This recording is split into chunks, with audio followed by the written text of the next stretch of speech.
Stamp paper पर शपथ पत्र लिखना एक महत्वपूर्ण कानूनी प्रक्रिया है जिसका उपयोग विभिन्न सरकारी कामों के लिए किया जाता है। आज हम जानेंगे कि कैसे एक प्रभावी और कानूनी रूप से मान्य शपथ पत्र तैयार करें। शपथ पत्र का मतलब है एक ऐसा दस्तावेज जिसमें आप किसी बात की सच्चाई की शपथ लेते हैं। ये एक कानूनी घोषणा होती है जो न्यायालय में भी मान्य होती है।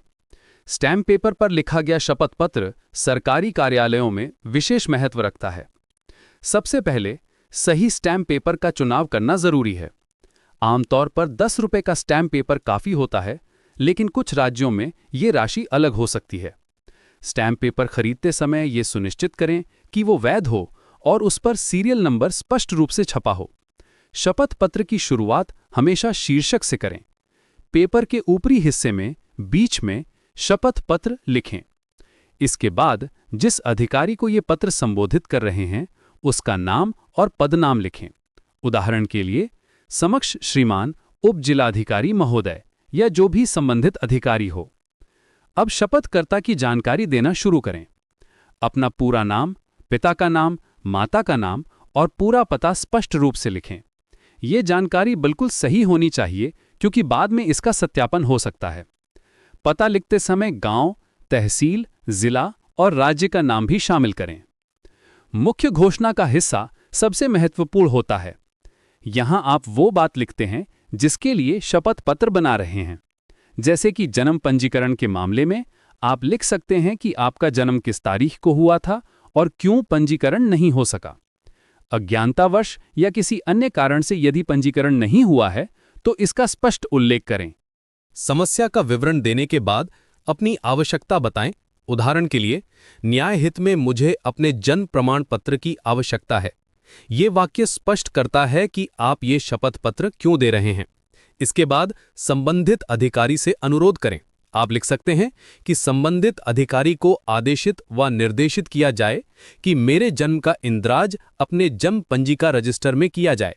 ये वाक्य अधिकारी को स्पष्ट दिशा देता है कि उन्हें क्या करना है। सत्यापन का हिस्सा बहुत महत्वपूर्ण है।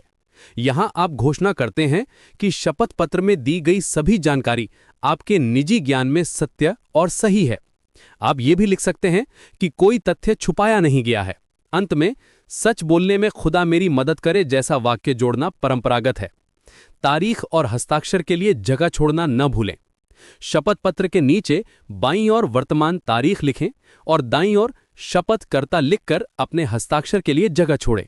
भाषा का उपयोग करते समय सरल और स्पष्ट शब्दों का प्रयोग करें।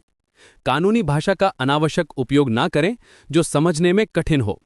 वाक्य छोटे और स्पष्ट रखें ताकि अर्थ में कोई भ्रम ना हो। शपथ पत्र लिखते समय कुछ सामान्य गलतियों से बचें। गलत स्पेलिंग, अस्पष्ट लिखावट या अधूरी जानकारी देना नुकसानदायक हो सकता है। हमेशा साफ और स्पष्ट लिखावट का उपयोग करें। यदि संभव हो तो टाइप करवाकर प्रिंट करवाएं। अंत में, शपथ पत्र को नोटरी करवाना भी जरूरी हो सकता है। कुछ मामलों में सिर्फ स्टैम्प पेपर पर लिखा शपथ पत्र काफी होता है, लेकिन कई बार नोटरी की आवश्यकता होती है। इसलिए पहले से पता कर लें कि आपके मामले में क्या आवश्यक है। याद रखें कि शपथ पत्र एक कानूनी दस्तावेज है। इसमें झूठी जानकारी देना कानूनी अपराध है, इसलिए हमेशा सच्ची और सही जानकारी ही दें। ये दस्तावेज आपकी विश्वसनीयता को दर्शाता है और सरकारी कामों में आपकी मदद करता है।